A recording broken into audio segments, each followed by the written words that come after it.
माता पिता ने मुनिया को 9वीं कक्षा में प्रवेश नहीं दिलाया क्योंकि वे सोचते थे कि एक लड़की के लिए 8वीं कक्षा तक पढ़ लेना ही काफ़ी है। मुनिया के माता पिता की सोच थी कि वो तो लड़की है, उसने 8वीं तक पढ़ लिया, उसके लिए बहुत है, आगे पढ़कर क्या करेगी, शादी के बाद इसे खाना ही तो बनाना है। इस तरह की सोच रखते थे, इसलिए उन्होंने मुनिया को 9वीं कक्षा में प्रवेश नहीं दिलवाया। लड़की के लिए आगे पढ़ना व्यर्थ है। मुनिया के माता पिता सोचते थे कि लड़की के लिए तो आगे पढ़ना व्यर्थ है, उसने तो 8वीं कक्षा तक पढ़ लिया, काफ़ी है इतना, इससे ज़्यादा पढ़कर क्या करेगी। एक दिन गांव के विद्यालय की मुख्य अध्यापिका मुनिया के घर आई। एक दिन गांव के विद्यालय की, जिस विद्यालय में मुनिया पढ़ती थी, उसकी मुख्य अध्यापिका मतलब प्रधान अध्यापक, प्रिंसिपल, मुनिया के घर आई और मुनिया के पिता से बातचीत की। क्या बोला? मुख्य अध्यापिका बोली, भैया तुमने मुनिया को 9वीं कक्षा में प्रवेश क्यों नहीं दिलवाया। मुनिया की प्रिंसिपल मैम आकर मुनिया के पापा से बोलती है कि भैया तुमने मुनिया को 9वीं कक्षा में प्रवेश क्यों नहीं दिलवाया। मतलब उसका 9th में एडमिशन करवाना चाहिए था, वो पढ़ने में इतनी अच्छी है तो उसे आगे पढ़ाना चाहिए था। तो मुनिया के पापा ने कहा, मुनिया के पिता, दीदी आप तो जानती हैं कि हम उसे और नहीं पढ़ाना चाहते। तब मुनिया के पापा ने क्या बोला कि दीदी आप तो जानते हो कि हम उसे आगे नहीं पढ़ाना चाहते, इसलिए हमने उसे आगे एडमिशन नहीं दिलवाया, आगे दाखिला नहीं करवाया। तो मुख्य अध्यापिका मतलब प्रिंसिपल दीदी बोलती है कि लेकिन क्यों। वो बोलती है कि आप क्यों उसे आगे नहीं पढ़ाना चाहते हो, वो तो पढ़ने में भी बहुत अच्छी है। फिर मुनिया के पिता कहते हैं, लड़की है, 8वीं तक पढ़ ली, काफ़ी है, आगे पढ़कर करेगी भी क्या।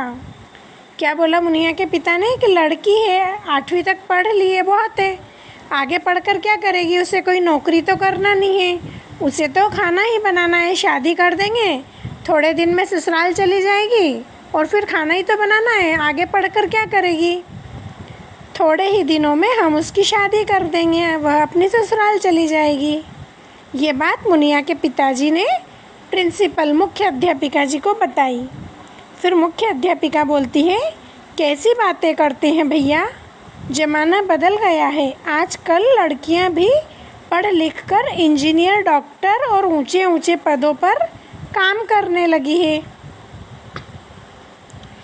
प्रिंसिपल मैम क्या समझाती है मुनिया के पापा को कि अरे भैया आप कैसी बातें करते हो, ज़माना बदल गया है, मतलब आजकल बहुत परिवर्तन हो गया है, आजकल लड़कियां भी पढ़ लिख कर बहुत ऊंचे ऊंचे पदों पर काम कर रही है, कोई डॉक्टर है, कोई इंजीनियर है, बहुत अच्छी अच्छी पोस्ट पे लड़कियां काम कर रही है। आप ऐसा क्यों सोचते हैं कि इसे आगे पढ़कर क्या करना है, शादी के बाद ससुराल जाकर खाना ही तो बनाना है। इस तरह से मुख्य अध्यापिका समझाती है। इंदिरा गांधी भी तो किसी की लड़की ही थी, वह हमारे देश की प्रधानमंत्री बनी थी। फिर वो समझाती है इंदिरा गांधी का उदाहरण देके कि इंदिरा गांधी भी तो किसी की लड़की ही थी, वह हमारे देश की प्रधानमंत्री बनी थी ना। और फिर तुम्हारी लड़की तो पढ़ाई लिखाई में बहुत तेज़ है। क्या बोलती है मुख्य अध्यापिका कि आपकी लड़की तो पढ़ने में भी बहुत तेज़ है, फिर आप उसे क्यों नहीं पढ़ाना चाहते हो। आप उसे पढ़ाओ, वो पढ़ लिख कर आपका नाम रोशन करेगी। देखो एक दिन वह कुछ बनकर तुम्हारा नाम रोशन करेगी और फिर 18 साल से कम आयु की लड़की का विवाह करना गैर कानूनी है।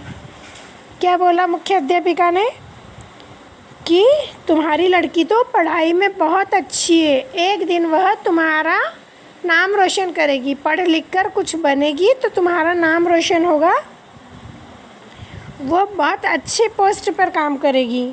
और अभी तो वह छोटी भी है, 18 साल से कम उम्र वालों का विवाह करना गैर कानूनी है, बाल विवाह कर ही नहीं सकते हैं क्योंकि अभी आपकी लड़की छोटी है। 18 साल से कम उम्र की लड़कियों की अगर शादी होती है, लड़कों की या लड़कियों की, तो वो बाल विवाह कहलाता है। और बाल विवाह करना कानूनन जुर्म है, गैर कानूनी है, कानूनन अपराध है। फिर मुनिया की माता कहती है, बहन जी लड़की के दादा दादी भी तो नहीं मानते। फिर मुनिया की मम्मी ने क्या बोला कि मैडम जी, लड़की के दादा दादी जी मतलब मुनिया के दादा दादी भी नहीं मानते। वे कहते हैं अब इसे और मत पढ़ाओ, हम क्या करें। तो मुनिया की मम्मी बोलती है कि इसके दादा दादी भी इसे आगे पढ़ाने पर मना करते हैं, वह भी नहीं चाहते हैं कि मुनिया को हम आगे पढ़ाएं। इसलिए हम क्या करें, आगे हमारी कुछ चलती ही नहीं है, हम आगे पढ़ाई। आ जाओ अब अगले पेज पर। हाँ, मुख्य अध्यापिका फिर कहती है मैं उनसे भी बात करूँगी, पढ़ना लिखना तो हर बालक का अधिकार है। क्या बोलती है प्रिंसिपल मैम कि मैं मुनिया के दादा दादी से भी बात करूँगी, पढ़ना लिखना तो हर बच्चे का अधिकार है। पढ़ना उसको आता, अगर पढ़ना चाहता है तो पढ़ सकता है, वो उसका अधिकार है, उसे यह अधिकार मिलना ही चाहिए। क्या बोला, उसे यह अधिकार मिलना ही चाहिए। मुख्य अध्यापिका ने मुनिया के दादा दादी को भी समझाया, सब मान गए और उन्होंने मुनिया को आगे पढ़ाना स्वीकार कर लिया। जब प्रिंसिपल मैम ने मुख्य अध्यापिका जी ने मुनिया के दादा दादी को समझाया तो वो लोग मान गए, मुनिया को आगे पढ़ाने के लिए मान गए और उन्होंने मुनिया को आगे पढ़ाना स्वीकार कर लिया। उन्होंने मंजूर कर लिया कि ठीक है, हम आगे मुनिया को पढ़ाएंगे। बच्चों, मुनिया पढ़ लिख कर आज बहुत ऊंचे पद पर काम करती है। मुनिया पढ़ाई में अच्छी थी ना, तो मुख्य अध्यापिका जी ने कहा ही था कि ये एक दिन बहुत ऊंचे पद पर काम करेगी, पढ़ लिख कर आपका नाम रोशन करेगी। तो मुनिया आज बहुत ऊंचे पद पर काम करती है। आज वह बहुत ही बड़ी डॉक्टर है। क्या है, डॉक्टर। आज मुनिया बहुत बड़ी डॉक्टर है। अब उसके माता पिता को भी अपनी बेटी पर गर्व है। मतलब मुनिया ने अपने माता पिता का, अपना और अपने गांव का नाम रोशन किया, तो मुनिया के माता पिता को भी अपनी बेटी पर गर्व है। उसके माता पिता प्राउड फील करते हैं, घमंड महसूस करते हैं कि हाँ देखो, हमारी बेटी इतनी अच्छी डॉक्टर है। अगर वो नहीं पढ़ाते तो उनकी बेटी डॉक्टर ही नहीं बन पाती और नाम रोशन भी नहीं कर पाती। उन्होंने अपनी बेटी को पढ़ाया तो आज वो बहुत बड़ी डॉक्टर बन गई है। तो इसके लिए 2 पंक्तियाँ लिखिए। बदले युग की है पहचान, बेटी बेटा एक समान। क्या है इसका मतलब? इसका मतलब ये है कि आजकल ज़माना बदल गया है, हमें बेटा और बेटी में भेदभाव नहीं करना चाहिए। जो हम अपने बेटे के लिए सपने देखते हैं, वही सपने हम अपनी बेटी के लिए भी देख सकते हैं। हमें अपने बेटी के लिए भी उज्जवल भविष्य के लिए सोचना चाहिए और बेटी को भी बेटे के बराबर सम्मान देना चाहिए, उन्हें एक समान समझना चाहिए और बेटी को भी बेटे के बराबर पढ़ाना चाहिए। उसके उज्जवल भविष्य के लिए सोचकर उसे पढ़ाना चाहिए। ठीक है, आज ये हमारा पाठ पूरा हुआ। Thank you.